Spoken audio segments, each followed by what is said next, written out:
Hello friends and welcome to our YouTube channel. I am Pulkit Tiwari और आज मैं आप लोगों के लिए जो टॉपिक लेके आया हूं उसका नाम है UNCLOS, that is United Nation convention law of the sea. इस बार यूपीएससी प्रीलिम्स में 2022 में यहां पर से एक क्वेश्चन पूछ लिया गया था। यूएन क्लॉज से एज सच प्रीलिम्स में क्वेश्चन नहीं पूछे जाते हैं, बट यूपीएससी ने अपने ट्रेंड को चेंज करते हुए यहां पर से एक क्वेश्चन पूछा है। यूजुअली यूएन क्लॉज का जो टॉपिक है वो आपके जीएस पेपर 1 में बहुत ज्यादा काम आता है, जीएस पेपर 2 में बहुत ज्यादा काम आता है, जहां पर ज्योग्राफी और इंटरनेशनल रिलेशन का नॉलेज आपको रिक्वायर होता है। तो आज हम यूएन क्लॉज के सारे प्रोविजन को देखेंगे कि ये यूएन क्लॉज है क्या, ये कैसे एग्जिस्टेंस में आया, ये राइट्स ऑन द वाटर पे क्या बात करता है, एक्सक्लूसिव इकोनॉमिक जोन्स क्या होते हैं, कंटीन्यूअस जोन्स क्या होते हैं, टेरिटोरियल वाटर क्या होता है, बेसलाइन क्या होता है, कौन कहां पर कितनी दूरी तक रिसोर्सेज को एक्सट्रैक्ट कर सकता है, और जो इंडिया को पॉलीमोटेलिक नोड्यूल एक्सट्रैक्ट करने के लिए राइट्स दिए गए हैं वो कैसे दिए हैं इंटरनेशनल सीबेड अथॉरिटी ने। तो शुरुआत करते हैं इस लेक्चर के साथ। काफी इंटरेस्टिंग लेक्चर होने वाला है, आप लोगों को बहुत पसंद आएगा। तो देखिए, ट्रेडिशनली क्या माना जाता था? Traditionally oceans were considered as the global commons. Traditionally क्या माना जाता था कि that ocean belongs to everyone, सारे के सारे लोगों का ओशन पे राइट्स है, लेकिन कहां तक, कब तक? फॉर एग्जांपल, अगर मैं गोवा में खड़ा हूं तो क्या मैं वाटर में पैर रखते से इंटरनेशनल वाटर में पहुंच जाऊंगा? Answer is clearly no. There is some water that belongs to India up to a certain limit, लेकिन ऐसा नहीं है कि इंडिया पूरे के पूरे इंडियन ओशन पे क्लेम करेगा। और जब राइट्स या फ्रीडम ऑफ सी की बात आती है तो उस प्रिंसिपल को हम बोलते हैं मैरी लिब्रियम। तो ये वर्ड आपको ध्यान रखना है। बट जैसे जैसे धीरे धीरे क्या हुआ, अराउंड 1900 नेवी का डेवलपमेंट शुरू हो गया and navy was seen as a threat by the coastal states. तो कोस्टल स्टेट्स को नेवी से डर लगने लगा, तो उन लोगों ने अपनी अपनी टेरिटोरियल वाटर को डिफाइन करना शुरू करा और ज्यादातर कंट्रीज ने अडॉप्ट किया 3 माइल रूल, जिसको बोला जाता है कैनन शॉट रूल। अब ये 3 माइल रूल क्या है भाई? पहले क्या होता था, कोस्टल स्टेट्स अपनी टेरिटरी पे तोप रखते थे और इनके तोप की रेंज रहती थी 3 माइल, अप टू 3 माइल। इसलिए उन्होंने बोला अप टू 3 माइल्स का जो वाटर है that is the territorial water that belongs to that country. तो आपको ये चीज ध्यान रखना है। फिर जब हम आगे बढ़े, जैसे जैसे वर्ल्ड वॉर 2 आना शुरू हुआ, वर्ल्ड वॉर ने सारे परसेप्शंस को चेंज कर दिया और वर्ल्ड वॉर ने परसेप्शन चेंज किया regarding the security and the new resources. भाई धीरे धीरे पहले ओशियंस को सिर्फ एक थ्रेट माना जाता था, बट धीरे धीरे with the discovery of new resources, specially the fossil crude oil वगैरह जो आना शुरू हुए, उसके कारण क्या हुआ, ऑनरशिप पे लोगों ने क्लेम करना स्टार्ट कर दिया। और सबसे पहले that is the US president in 1945, इनका नाम था हेनरी ट्रूमन। इन्होंने यूनिलैटरली यूएस को डिक्लेयर कर दिया कि भाई जो भी यूएस का टेरिटोरियल वाटर है, जिसको हम कॉन्टिनेंटल शेल्फ बोलते हैं, वो किसकी टेरिटरी है? यूएसए की टेरिटरी है। इन्होंने यूनिलैटरली ऐसा किया विदाउट आस्किंग बाय एनीवन। फिर उसके बाद अर्जेंटीना नाम की कंट्री है, उसने भी यही किया, ऑस्ट्रेलिया ने भी यही किया, लेकिन इससे प्रॉब्लम क्रिएट होना शुरू हो गई। फिर एक छोटी सी कंट्री है मेडिटेरेनियन सी में जिसका नाम है माल्टा। तो माल्टा के एम्बेसडर थे दैट इज एर्बिट प्राडो। उन्होंने रिक्वेस्ट करी कि भाई हमें एक म्यूचुअली कंसेंसस एग्रीमेंट बनाना पड़ेगा, और उसी के बाद यूएन क्लॉज जो है एग्जिस्टेंस में आया। और यूएन क्लॉज ने बहुत अच्छी अच्छी बातें करी, उसके कुछ ड्रॉबैक्स भी है, वो सारी की सारी चीजों को हम यहां पर देखने की कोशिश करेंगे। अब आगे चलते हैं, अभी देख लेते हैं यूएन क्लॉज के अंदर क्या क्या प्रोविजंस दिए हुए हैं, वो किन किन चीजों की बात करता है, कौन से इश्यूज रिजॉल्व करने की कोशिश करता है। तो सबसे पहले बात करता है वो setting up of the limits, कि भाई कौन कहां तक कितनी दूरी तक क्लेम कर सकता है। तो सबसे पहली बात वो इसकी करता है, सेटिंग अप ऑफ लिमिट्स। दूसरी बात करता है प्रोविजन ऑफ ईईजेड। ये एक्सक्लूसिव इकोनॉमिक जोन क्या है? ईईजेड का मतलब क्या है यहां पर? Exclusive economic zone. तो ये चीज आपको ध्यान रखना है। तो ये एक्सक्लूसिव इकोनॉमिक जोन के बारे में बात करता है, कहां तक एक्सक्लूसिव इकोनॉमिक जोन है, कौन उसको यूज कर सकता है, सारी चीजें यहां पर बताने की ट्रीटी कोशिश करती है। फिर ये बात करती है राइट्स ऑफ आर्किपेलाजिक वाटर। आर्किपेलाजिक को मतलब क्या होता है? Group of small small island. भाई कोई कंट्री है वो बहुत सारे आइलैंड से बनी हुई है, तो क्या उसके भी कुछ राइट्स हैं वाटर के ऊपर? डेफिनेटली उसके भी कुछ राइट्स होंगे, उसकी भी सिक्योरिटी है। तो वहां पर ये ट्रीटी राइट्स ऑफ आर्किपेलाजिक वाटर की भी बात करती है। फिर ये बात करती है provisions related to deep sea and abyssal plain resources. For example, अगर मैं इंडियन ओशन में 1500 या 2000 किलोमीटर दूर जाता हूं, तो वो तो ग्लोबल टेरिटरी है, वो सभी कंट्री की टेरिटरी है। तो वहां पर जो रिसोर्सेज है उसको कौन एक्सट्रैक्ट कर सकता है, उसके क्या रूल्स है एक्सट्रैक्शन के, तो वो सारी चीजों की बात ये ट्रीटी करती है। तो अब आगे चलते हैं, एक एक चीज को समझने की कोशिश करते हैं। भाई स्टार्ट करने के पहले मैं आपको ये जो सारी चीजें हैं मैं एक ब्लैंक स्लाइड में बताने की सबसे पहले कोशिश करता हूं। यहां पर मैं एक ब्लैंक स्लाइड ले लेता हूं। अभी देखना ब्लैंक स्लाइड में मैं एक ऐसी कंट्री ले रहा हूं that is surrounded from all side by the water, उसके चारों तरफ क्या है, पानी है। अभी वो कंट्री मेरी कैसी है, इस टाइप के शेप की है, और इस कंट्री का मैं नाम दे देता हूं दैट इज ए। अब ये जो मेरी कंट्री ए है ये चारों तरफ से पानी से सराउंडेड है। अब इसके चारों तरफ तो पानी है, लेकिन ये कंट्री कितनी दूरी तक पानी में अपने राइट्स को क्लेम कर सकती है, इसका टेरिटोरियल वाटर क्या है, टेरिटोरियल वाटर मतलब टेरिटरी ऑफ दैट कंट्री ए। वहां पर सारे रूल्स एंड रेगुलेशन कंट्री ए के लगेंगे। तो भाई यूएन क्लॉज बोलता है कि सबसे पहले जो आपके आउटर पॉइंट्स हैं ना, आप उनको ज्वाइन कर दो। देखो यहां पर आउटर पॉइंट्स हैं, देखिए उन्होंने ट्रीटी बोलती है कि सबसे पहले आप आउटर पॉइंट्स को ज्वाइन कर दो, तो मतलब ये आउटर पॉइंट्स आप क्या कर दो, ज्वाइन कर दो। तो यहां पर आउटर पॉइंट्स ज्वाइन हो गए, बिल्कुल। अभी देखना यहां पर कोई आउटर पॉइंट्स नहीं है, हाँ यहां पर ये आउटर पॉइंट्स हैं, ये ज्वाइन हो गए। अब ये जो आउटर पॉइंट्स के अंदर का जो वाटर है, ये जो आउटर पॉइंट्स के अंदर का जो वाटर है, इसको बोला जाता है बेस वाटर। क्या बोला जाता है, बेस वाटर। ये वाला वाटर भी क्या हो गया, base water. Base water is as good as territory A, mainland territory के जैसा ही बिल्कुल क्या कहलाएगा, base water. It means base water is part of country A, it is the territory of country A. तो यहां पर सारे के सारे रूल्स एंड रेगुलेशंस किसके लगेंगे, कंट्री ए के।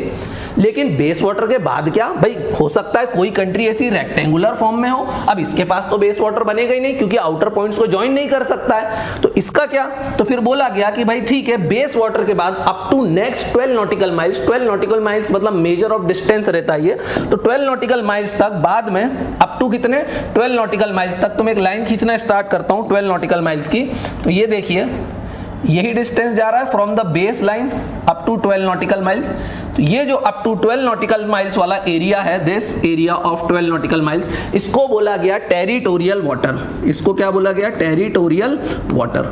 टेरिटोरियल वाटर मतलब it is part of the territory of country A. Base water भी ए की है, टेरिटोरियल वाटर भी ए का है, लेकिन टेरिटोरियल वाटर में आपको कम्युनिकेशन के लिए, शिप्स को ट्रेड के लिए जगह देना पड़ेगी। कंडीशन है कि वो इनोसेंट पैसेज मांग रहा हो। इनोसेंट पैसेज मतलब कि वो स्मगलिंग नहीं कर रहा हो, ह्यूमन ट्रैफिकिंग नहीं कर रहा हो, कोई अस्त्र शस्त्र ले जा नहीं रहा हो, और अपनी आइडेंटिटी डिस्क्लोज कर रहा है, तो सारे शिप्स को आप यहां से पास करने की परमिशन दोगे ही दोगे। तो इसको मैंने क्या बोला, 12 nautical miles from the base line. और जिस कंट्री की बेस लाइन नहीं है तो मैंने बोला मेनलैंड टेरिटरी।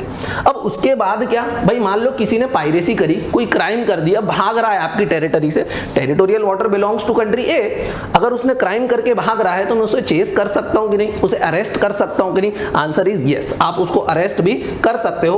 तो टेरिटोरियल वाटर के बाद जो अगला नेक्स्ट 12 नॉटिकल माइल्स वाला एरिया आता है, टेरिटोरियल वाटर के बाद जो अगला नेक्स्ट 12 नॉटिकल माइल्स वाला एरिया आता है, उसको हम बोलते हैं, ये वाला जो नेक्स्ट 12 नॉटिकल माइल्स वाला एरिया आता है, इसको हम बोलते हैं कंटिग्यूअस जोन। क्या बोलते हैं, कंटिग्यूअस जोन। तो ये जो नेक्स्ट 12 नॉटिकल माइल्स वाला एरिया था, इसको हमने बोल दिया कंटिग्यूअस जोन। अभी कंटिग्यूअस जोन भी हो गया। अब फॉर एग्जांपल यहां पर इस जगह पर कोई रिसोर्सेज हैं, इस जगह पर कोई रिसोर्सेज है। अब ये कंट्री ए से काफी पास एरिया है, लेकिन ये टेरिटोरियल वाटर में नहीं है, बेस वाटर में नहीं है, कंटिग्यूअस जोन में नहीं है। तो क्या कंट्री ए इस रिसोर्स को एक्सट्रैक्ट कर सकती है, आंसर इज यस। अगर ये कंट्री ए से अप टू 200 नॉटिकल माइल्स की दूरी पर है, कितनी दूरी पर है, अप टू 200 नॉटिकल माइल्स की दूरी पर है, तो ये जो 200 नॉटिकल माइल्स वाला जो एरिया रहता है, इसको बोला जाता है एक्सक्लूसिव इकोनॉमिक जोन। तो ये जो अप टू 200 नॉटिकल माइल्स वाला एरिया है फ्रॉम द बेस लाइन, उसको हमने क्या बोला, उसको हमने बोला एक्सक्लूसिव इकोनॉमिक जोन। तो यहां पर जो भी रिसोर्सेज हैं वो किसके रिसोर्सेज हैं, तो यहां पर जो भी रिसोर्सेज आएंगे up to 200 nautical miles from the base line और फ्रॉम द मेनलैंड टेरिटरी, वो सारे के सारे रिसोर्सेज किसको जाएंगे, कंट्री ए को, बिकॉज इसका नाम ही है exclusively owned by the country A. Exclusive economic zone, all the economic resources that are within the range of 200 nautical miles will belong to country A only. तो यहां पर मैंने आपको सारी चीजें समझा दी। बेस वाटर क्या होता है, टेरिटोरियल वाटर क्या होता है, कंटिग्यूअस जोन क्या होता है, और एक्सक्लूसिव इकोनॉमिक जोन क्या होता है। अब एक बार वापस अपने डायग्राम में देख लेते हैं। मैंने यहां पर क्लियरली डायग्राम बनाया हुआ था। यहाँ पर देखिए मैंने वही बनाया था बिल्कुल सेम, कंट्री ए है। सबसे पहले मैंने स्टार लाइक कंट्री इसलिए बनाई ताकि मैं आपको बेस वाटर का कंसेप्ट बता सकूं। तो यहाँ पर ये बेस वाटर बन गया, बेस वाटर बन गया, बेस वाटर बन गया। अच्छा एक बात बताना, क्या इंडिया का भी बेस वाटर बन सकता है? देखना इंडिया की टेरिटरी कुछ कैसी दिखाई देती है। India looks somewhat like this, right. तो क्या इंडिया के पास भी बेस वाटर है? ध्यान से देखना। यस, मैं ये दो पॉइंट्स को ज्वाइन करूंगा। सो ये जो अंदर वाला पोर्शन है ये बेस वाटर बन गया इंडिया का। यहां पर ये गल्फ ऑफ कच्छ और गल्फ ऑफ खंबत में बेस वाटर बन गया। लेकिन ये नहीं है कि अब आप यहां ज्वाइन कर दोगे ना, ये रॉन्ग है। हाँ, लेकिन यहां पर इंडिया के पास ये वाला जो पोर्शन है बेस वाटर है, यहां वाला जो पोर्शन है ये बेस वाटर इंडिया के पास भी बनेगा। तो सबसे पहले मैंने बता दिया आपको base water is as good as the mainland territory, ये बात आपको ध्यान रखना है। बेस वाटर के बाद जो नेक्स्ट 12 नॉटिकल माइल्स वाला एरिया आता है उसको हम बोलते हैं territorial water up to the next 12 nautical miles. Territorial water में इनोसेंट पैसेज आपको देना पड़ेगा। इनोसेंट पैसेज का मतलब है कि जो भी शिप पास होना चाहता है आपको उसको पास होने की परमिशन देना पड़ेगी। कंडीशन है वो अपनी आइडेंटिटी को डिस्क्लोज करेगा, वो कोई स्मगलिंग एक्टिविटी में इन्वॉल्व नहीं रहेगा, वो डंपिंग नहीं करेगा और वो ह्यूमन ट्रैफिकिंग में इन्वॉल्व नहीं होगा, क्योंकि ये सारी एक्टिविटीज को इनोसेंट पैसेज नहीं माना जाता है। अब नेक्स्ट आ जाता है कंटिग्यूअस जोन। कंटिग्यूअस जोन मतलब अगर कोई क्राइम करके भागता है, एज सच कंटिग्यूअस जोन इस कंट्री की टेरिटरी नहीं है। कंटिग्यूअस जोन इस कंट्री की टेरिटरी नहीं है, लेकिन अगर कोई क्राइम करके भागता है तो आप उसको चेस कर सकते हो, आप उसको अरेस्ट कर सकते हो। So arrest can be made in the contiguous zone, जिसको बोलते हैं परस्यूट एरिया। ये acts like a buffer zone भी है कि भाई प्रोटेक्शन मिल रहा है आपको, लाइक तो कोई टैक्स इवेजन कर रहा है, पायरेसी कर रहा है, स्मगलिंग कर रहा है, तो आप उसको अरेस्ट कर सकते हो। और उसके बाद जो बेस वाटर से 200 नॉटिकल माइल्स वाला एरिया है उसको मैं बोलता हूं exclusive economic zone, because the resources that are found in that area belongs to country A। ये country A एक hypothetical country है that is surrounded from all side by water। तो यहां तक आप सभी लोगों को क्लियर हो गया होगा मैं क्या बताना चाहता हूं। अभी नेक्स्ट चल देते हैं। अभी जो बेस वाटर वाला मैंने कॉन्सेप्ट बताया कि भाई सारी आउटर पॉइंट्स को आप ज्वाइन कर दो, लेकिन कुछ कंट्रीज हैं, फॉर एग्जांपल इंडोनेशिया। अगर इंडोनेशिया अपने आउटर पॉइंट्स को ज्वाइन कर देगा तो वो तो ऐसे ज्वाइन करेगा। एक सेकंड, ये विजिबल नहीं हो रहा है, मैं इसको रेड पेन से बनाता हूं। फॉर एग्जांपल इंडोनेशिया, अगर इंडोनेशिया आउटर पॉइंट्स को ज्वाइन कर देगा तो ये आउटर पॉइंट ज्वाइन हो गए, ये आउटर पॉइंट ज्वाइन कर दिया उसने, यहां भी उसने सब ज्वाइन कर दिया। तो अब तो पूरा का पूरा पैसिफिक ओशन इंडियन ओशन से कट ऑफ हो जाएगा। तो ये तो काफी स्ट्रेटेजिकली इंपॉर्टेंट लोकेशन है। तो क्या इंडोनेशिया यहां पर ऐसा कर सकता है? Answer is no.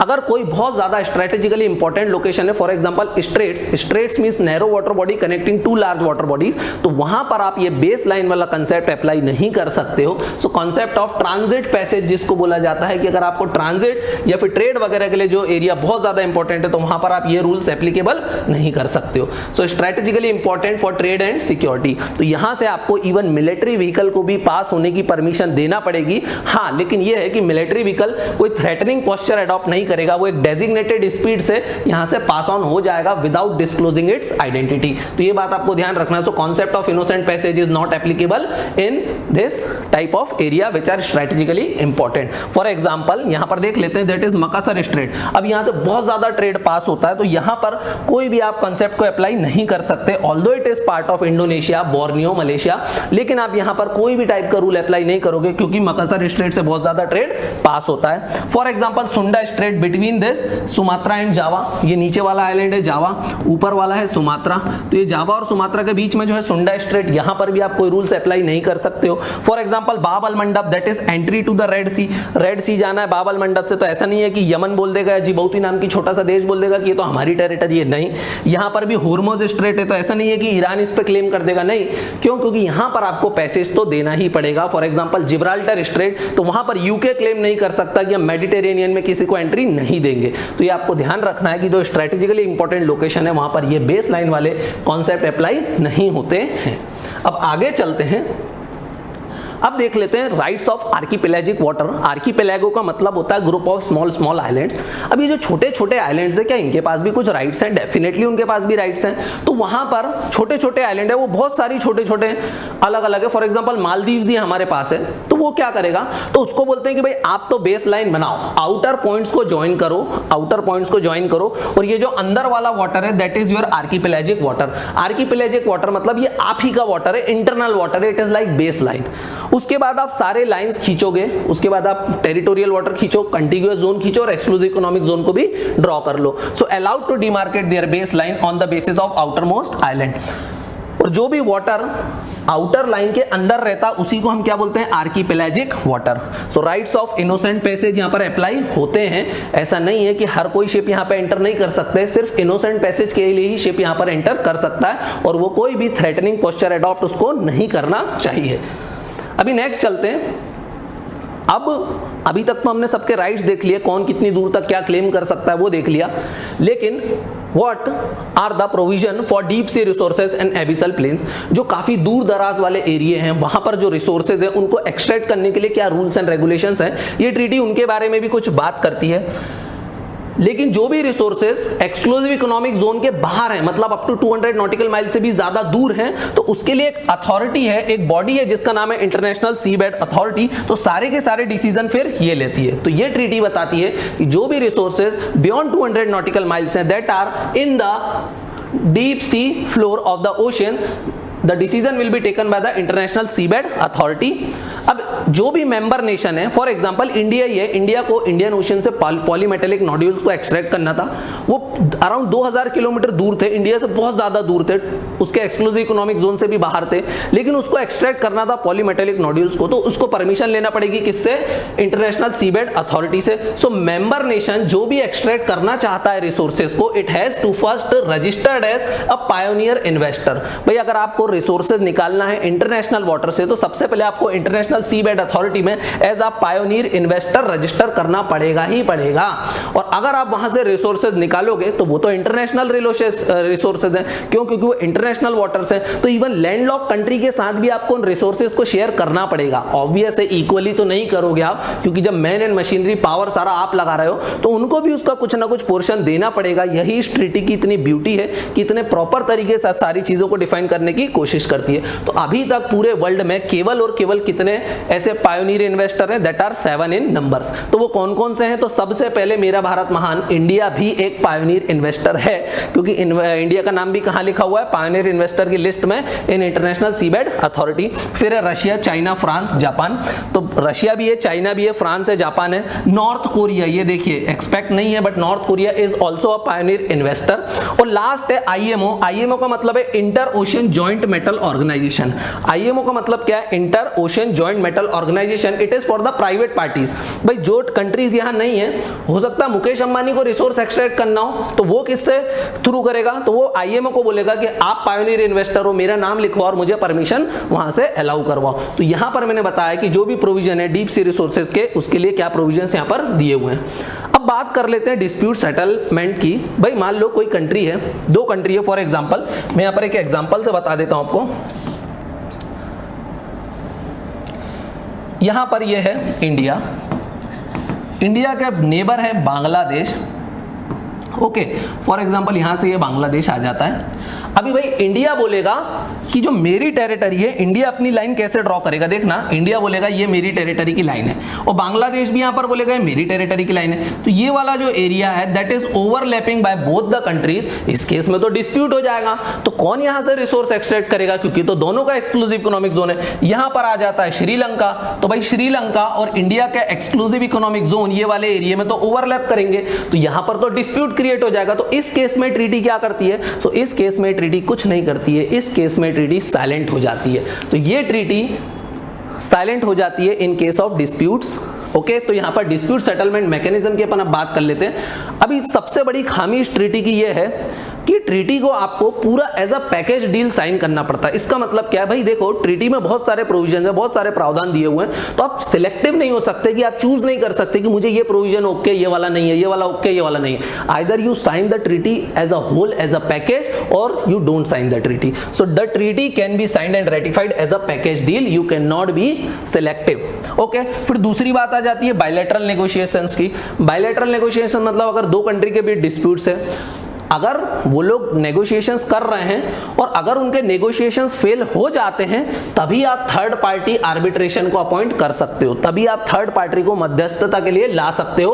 और ये कब पॉसिबल होगा, थर्ड पार्टी का इंट्रोडक्शन कब होगा, केवल तब होगा जब दोनों की दोनों डिस्प्यूटेड पार्टी एग्री करेंगी। तो ये चीज आपको ध्यान रखना है, when both the parties agree then only there is a provision for third party arbitration. तो ये बहुत इंपॉर्टेंट पॉइंट है जो आपको ध्यान रखना चाहिए। नेक्स्ट देख लेते हैं, dispute can be resolve through UN clause tribunal.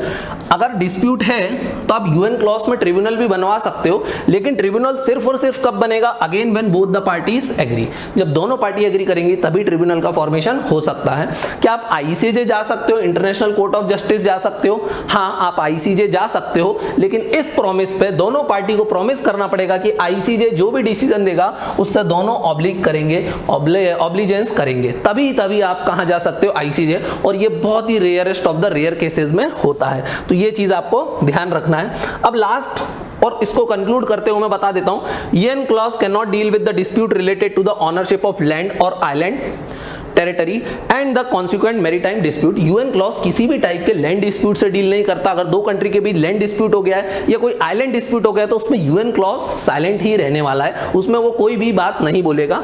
It can only deal with the misinterpretation of maritime boundary and resource usages after the land disputes have been resolved. वो सिर्फ और सिर्फ क्या बताएगा? पहले आप अपने डिस्प्यूट्स को रिजॉल्व कर लो, पहले डिस्प्यूट रिजॉल्व कर लो, बता दो कौन सी टेरिटरी किसकी है, उसके बाद वो बताएगा कि अगर ट्रीटी को आप मिस इंटरप्रेट करते हो तो यूएन क्लॉज आपको बताएगा कि बेस वाटर क्या है, टेरिटोरियल वाटर क्या है, कंटिग्यूअस जोन क्या है और एक्सक्लूसिव इकोनॉमिक जोन कहां तक है। इसीलिए इसी कारण से बहुत इंपॉर्टेंट इश्यूज जो है कुछ वो अनरिजॉल्व रह गए। Like for example South China Sea, यहां पर चाइना जो क्लेम कर रहा है, यहां पर यूएन क्लॉज कंप्लीटली साइलेंट हो जाता है। Sir creek line between India and Pakistan, यहां पर इंडिया और पाकिस्तान के डिस्प्यूट में भी सर क्रीक लाइन पे यूएन क्लॉज साइलेंट हो जाता है। और बहुत सारी जगह है अरेबियन सी में जिसको बोलते हैं demarcation of exclusive economic zone in Arabian Sea, यहां पर भी यूएन क्लॉज क्या हो जाता है? साइलेंट हो जाता है। तो यहां पर मैंने आपको यूएन क्लॉज को बहुत बढ़िया तरीके से समझाने की कोशिश करी है। आई होप आपको लेक्चर बहुत पसंद आया होगा। अगर लेक्चर पसंद आया तो वीडियो को लाइक करना है, अपने फ्रेंड्स के साथ शेयर करना है और ज्यादा से ज्यादा चैनल को सब्सक्राइब करवाने की कोशिश करना है। Thank you for watching this video. Have a nice day.